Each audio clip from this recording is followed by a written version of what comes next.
Hello, family. Good morning. Hi, sis. Good morning. Yes. Yeah.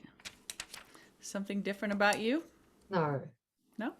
don't Okay. trust your senses. All right, I won't. You look lovely. Thank you.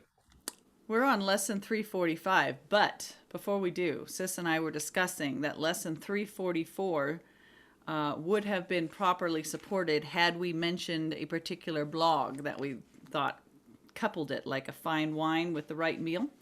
This blog with lesson 344 entitled Busting the Myth of Giving. Busting the Myth of Giving. So So you that, remembered it. Did you write it down? yeah. I mean, I did Ah. remember it, but yeah. So it will pair with lesson 344, but you're going to find it right there at the top on lesson 345, today's lesson. All right? It's not too complicated. We're just sending that back for 344. Okay, so enjoy that. That's a big, big area, what the world teaches about giving and why the ego gives. Yeah, has nothing to do with true giving. All right. So this morning's lesson, yes, here we go. Lesson 345. I know our sis has some beautiful quotes to discuss, so I'm going to start us off with reading. And thank you for joining us. I offer only miracles today, for I would have them be returned to me.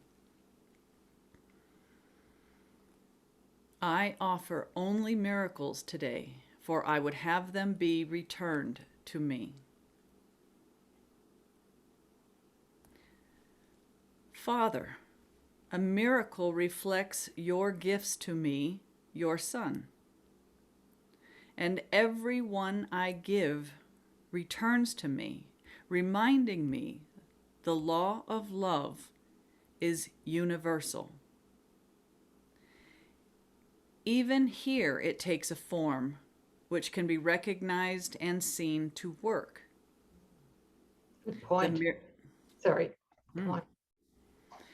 the miracles I give are given back in just the form I need to help me with the problems I perceive. Father, in heaven it is different, for there are no needs. But here on earth, the miracle is closer to your gifts than any other gift that I can give. Then let me give this gift alone today, which, born of true forgiveness, lights the way that I must travel to remember you.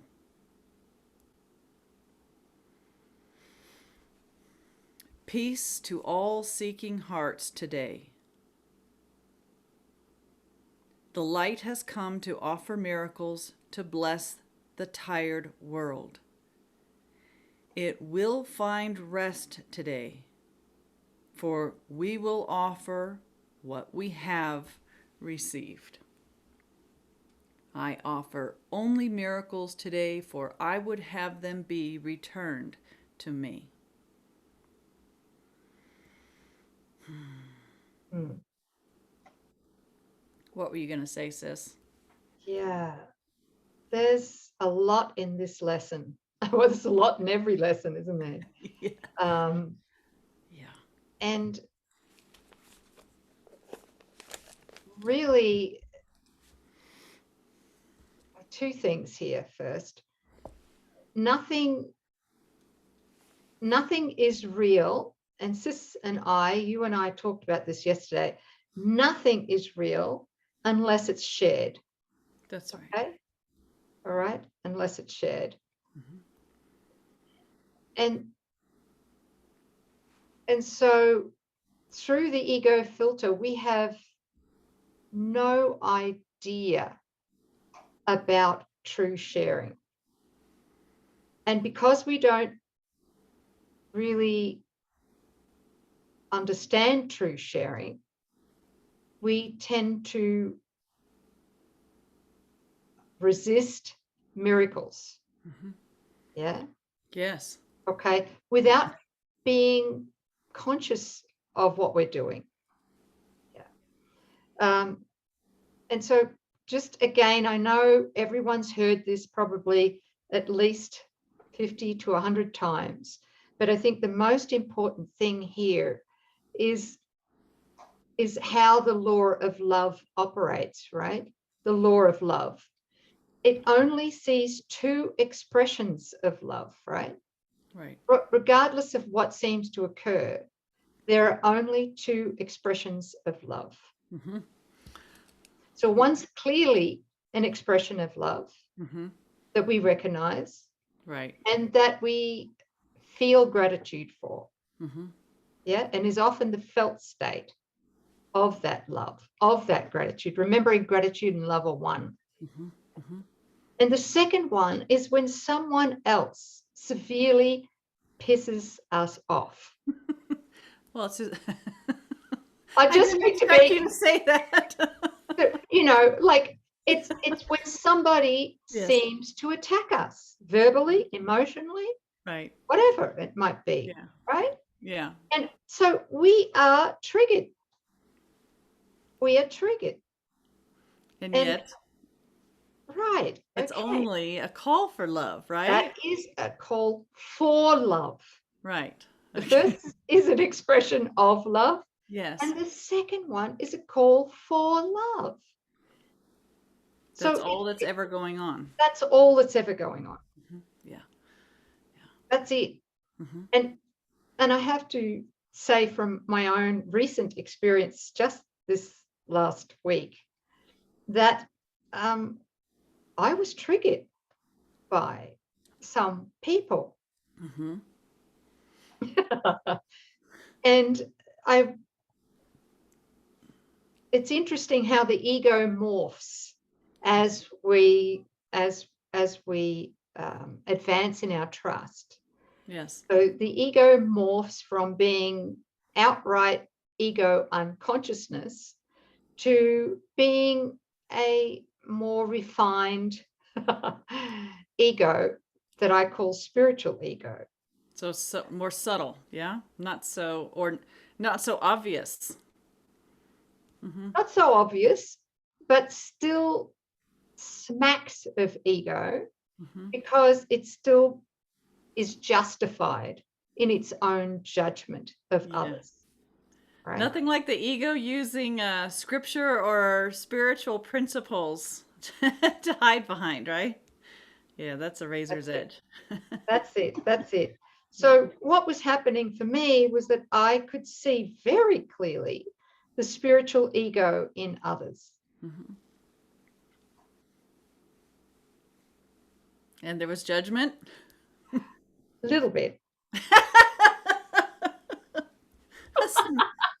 A smidge, a skosh, a smattering.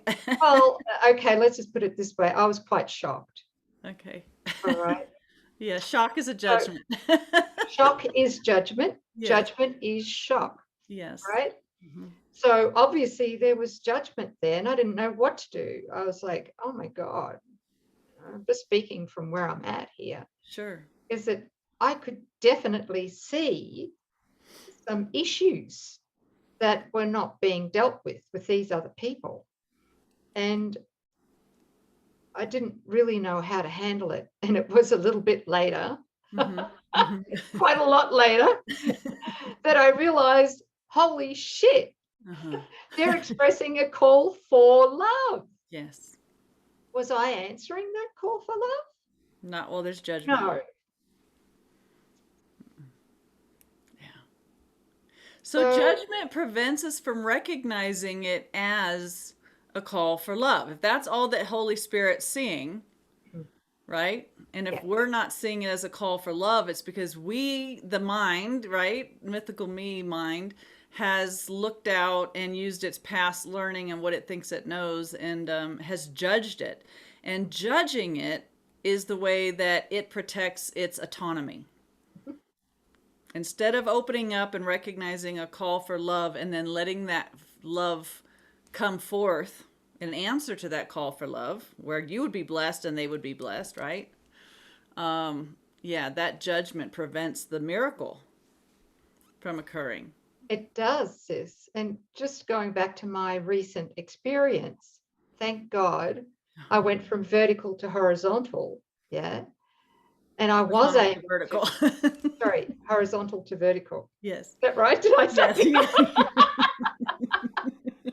Yes. Oh, You Lord. got it. Forgive me, guys. No, it's great, sis. Um, yeah. So, I mean, right. So Mm-hmm. was was I offering them a miracle if the spiritual ego that I was seeing was only a call for love? No. So I did come vertical. Vertical's right, isn't it? Yes. Vertical is Yes. upright. Vertical. Uh-huh. Yes.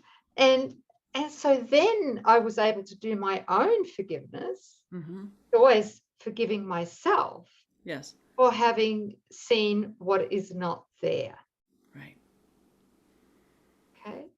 And so I was able to take that projection away Mm-hmm. from them and Mm-hmm. therefore from myself. Right. And then join with them in the pure heart, the light that we are in that Christ vision.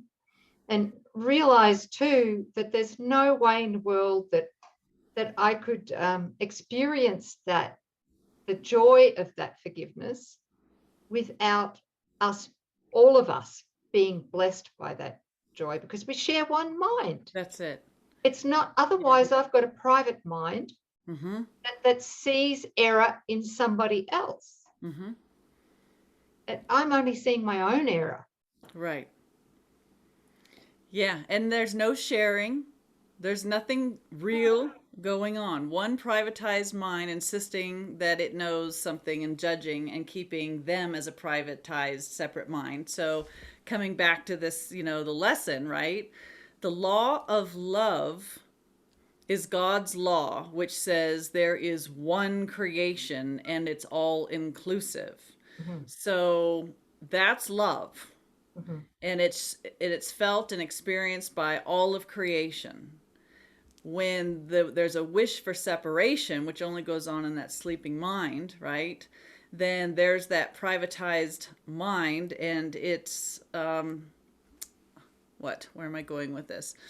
That it's seeking, the private experience where it's got thoughts of its own that are not shared, right? And so that, while we see that and judge it, that would seem to keep this dream of separation going. However, if we have the presence of mind to recognize the law of love, is one, that's a call for love. If love isn't happening, all it is the suggested absence or a void that we could fill with that love if we weren't busy judging it. And we get the experience of receiving the correction, right, from love itself, and in our receiving it and extending it to our brother, it's shared, right? And so love again is experienced. So it would seem like judgment is like the guard at the gate. I'm either going to judge it and keep the idea of separation, or I'm going to go within, ask, receive, and let. Because why? I'm transcending self-interest. I want to close, forgive me, the gap, right? With this other one. Yeah, I'm not going to make what my senses are perceiving real. And like you were saying, there's just one mind. So while I'm looking at a brother and judging them, I'm starting to do this, and it's just symbols. It's not absolute, but it's helpful for me to sort of draw this line coming out from mythical me and embracing the entire universe, right? Mm-hmm. And knowing that anything that I'm seeing that is not love, that isn't under the law of love, it's mine for the correction. If I'm believing any of that's true, it's mine to correct. And I'm happy to correct it, right? This is not going on in God. If it's not happening there, it isn't real. So, do you want to feed the illusion, or do you want to be part of the solution? Which is I'm going to agree with God. I don't care what my senses are perceiving. I want to know what God's knowing, and my will and God's are the same. So I'm saying yes to God's law that says love is there. And you are that love that can answer the call for love in whatever you're seeing, whether it calls itself war or disease or an insane brother or unfairly treated or lack of any form, right? Yeah, that's a big one. People really wrestle with that. Like, well, what is the war over there having to do with my mind? Well, there's something in your mind that says that there's a place where God isn't all. There's a place where love isn't being expressed. That's not true. Love is always being expressed in the kingdom of heaven. And if we're not seeing that and we're believing it, that's ours to heal. Yeah. Because it's coming from our mind. It is. That's it. That's that. I've lassoed it all in. It's like if I see an absence of lack of love anywhere, and I'm having any judgment about it, and judgment is the sign that you believe that that's true, then that's mine to heal. Yeah. Thank you, sis. Thank you. I think we're getting it, aren't we? Finally. We're all, this beautiful family, we're all getting it. Yeah. Yes. Can I share a couple of quotes here because it might unlock something to talk about as well? Sure. Like just on the heels of what you just said then, sis, is that if we see error, if we're triggered by error anywhere in another person, in our body, in the world, or even in the past, Yeah. if we're still triggered by something in the past, then it's in our mind still, and we are hanging on to it to prove that the separation is real.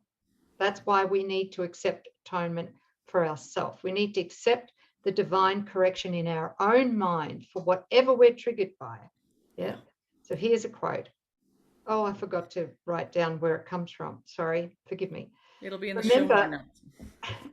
Remember that we said that truth overcomes all error. This means that if you perceive truly,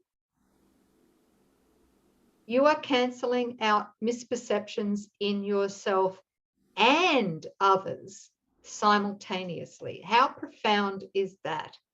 That's awesome. Okay, isn't it? Yeah. Because you see them as they really, as the others, other people, because you see them as they were really created and can really create, you offer them, these are your brothers, your own validation of their truth. This is the real healing which the miracle actively creates. This is it. I offer only miracles today. This is today's lesson. For I would have them be returned to me. Okay? Yeah. So you know, I love this line. This means that if you perceive truly, you are cancelling out misperceptions in yourself and others simultaneously. It proves there is no private mind. No. There's just one mind, and one mind we share with God and with all our brothers and sisters. Thank God. Okay? And I love this. It's, you know, when we are steadily and consistently canceling out the errors in our perception, and we're doing this on behalf of ourselves and our brothers, he says, the miracles I give are given back in just the form I need to help me with the problems I perceive. You know, so it's like a two-way blessing, and the blessing may not be in a form that we're outlining or think, but it's always going to come back in a practical way, right? Yeah, I love that. Oh, that's very comforting, isn't it? Yes, yeah. And I think that's why everything's turning into this big, I want to say shit show, and then I'm going to try not to swear, but it's really applicable, right? Don't say shit. Shit show. Shit. Shit. Yeah. So the world's really in a state of upheaval. Somebody told me that there's the plagues going on in Egypt or something. I burst out laughing, and they looked at me, and I just said, I'm sorry. You know, the state of Washington's underwater, and there's scorpions in Egypt, and like, I just had to laugh. And I go, of course this is all happening because there's so much light. You know, because of those that are really doing the forgiveness work, it's like the lighter. We're really getting down into the throat, the guts of the ego thought system. So anyway, Yeah, that's true, sis. I mean, but it's interesting because, as you know, I don't watch the news. I don't either. I'm really being I good don't have contact with the outside world as we know it, except for recently. Mm. Because we're very spiritual people. Yes. And you know, it just is. When you say that the world, what did you say, is in dire straits or something? Well, there's just a lot of like prophetic prophecy, end of the world times. Oh, It's really? almost like on cue. Oh, It's wow. okay. It's very good. We're all in the ark, you guys. Let the rains fall, let the flooding happen. You're in the ark. You're good. But I mean, if you're not obeying God, if you're not forgiving, if you're not healing your mind, and you're at the mercy of the world, it would be a frightening place to be, allegedly, if it were real. Yeah. Right. Well, that's Oh, great. Huh? yes. I'm so glad I know nothing about it. You're not missing anything. You're not missing anything. But I love that. In heaven, it is different. For there are no needs. That's how we know if what we're looking at is real or not. Yeah. Right, the same in the real world too, right? Yes. Yeah. So one more quote, Yeah. and this one's from the Manual for Teachers, section 22. The offer of atonement is universal. Mm. There's the miracle right there. The offer of atonement is universal. It is equally applicable to all individuals in all circumstances. And in it, in the atonement, is the power to heal all individuals of all forms of sickness. Yeah. Not to believe this is to be unfair to God and thus unfaithful to him. So if we are, it's lovely to forgive and to accept the atonement for ourselves, but is there one area that you would withhold the atonement from the sonship? Is there an exception in our mind? Is there a person or a place or a flavor or a political party or a region, a race that you would withhold this? How do you accept atonement, your at one-ment with God, who is everything, all of creation, and yet try to exempt some of your illusions and say that this is undeserving of the atonement or not part? It is different than how God is declaring his creation to be. That would prevent you from receiving, accepting the atonement for yourself. You can't accept the atonement with an exception. And that's the trick, it's like we want it. Yeah, I want to accept it for myself, but there is no private self. We're accepting it on behalf of the one son that we are, which is everything. So yeah, and the law of love. If it's not shared, it's not real. So that's sharing beyond what sense testimony and a past and your best I know mine is determining and judging or defining. Yeah, that's big. God is without exception. There's no exception in God. And if we're seeing an exception, that's being unfair to God. It's saying, well, God, I hear what you're saying about your creation, but this pinhole over here that I've got a lot of emotional stirring up around, that's also true. Well, that's just outright defiance, and that only the ego would say that. I just heard something, and I just want to Yeah. make a clarification here. Is when we're talking about sharing, the ego often, and we have said this before, but when we talk about sharing, the ego often goes straight to, well, what about fear? That can be shared. Look at the news. Look at the state of the world, right? Yeah, All right. of it's shared. No, it can't be shared in truth. And the reason for that is only God's love can be shared. Fear can't be shared because it breaks Communication. love's communication. It breaks communication and therefore cannot be shared meaningfully with anyone or anything ever. Yeah. And that's, the proof of that is you take 50 people all looking at the same thing, but they're taking it through their ego filter, which is fear, and they're all experiencing it differently.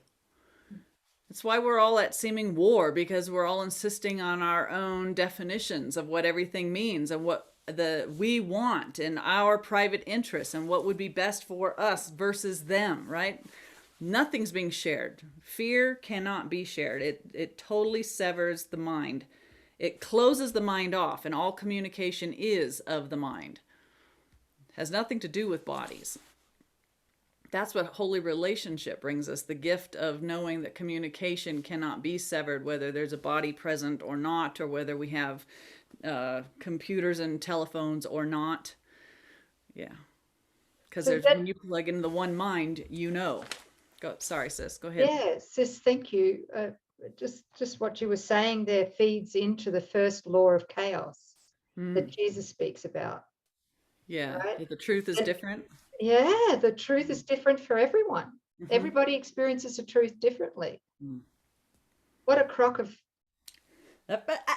Yeah. Yeah. Yeah. Yes, there's one truth. Yes. In the mind that's at one with, God or the Christ mind, it's the same for everybody because it knows that there is one truth. And our mind knows that. But as soon as you identify with the mythical me, boy, your filter prevents you from experiencing reality at all. And you're only experiencing fear through your pinhole of your definitions and your judgments. Oh, was that that was a beautiful quote. That was from the section in the manual, Are Healing and the Atonement Related? That is really powerful. Section 22. Yeah, if you're at all interested, that might be a great backup read. But do we have any blog or anything that we wanted to pad that out with? No? I forgot. I'm sorry. Okay. I confess. Well, then there it is. There's your assignment. Our Healing and the Atonement Related in a Manual for Teachers, section 22. Thank you. Good. That was just off the cuff. I don't know. Homework. Yeah. Right. Yeah. All right. Thanks, everybody. That's lesson 345. Thanks for joining. Thank you. Bye.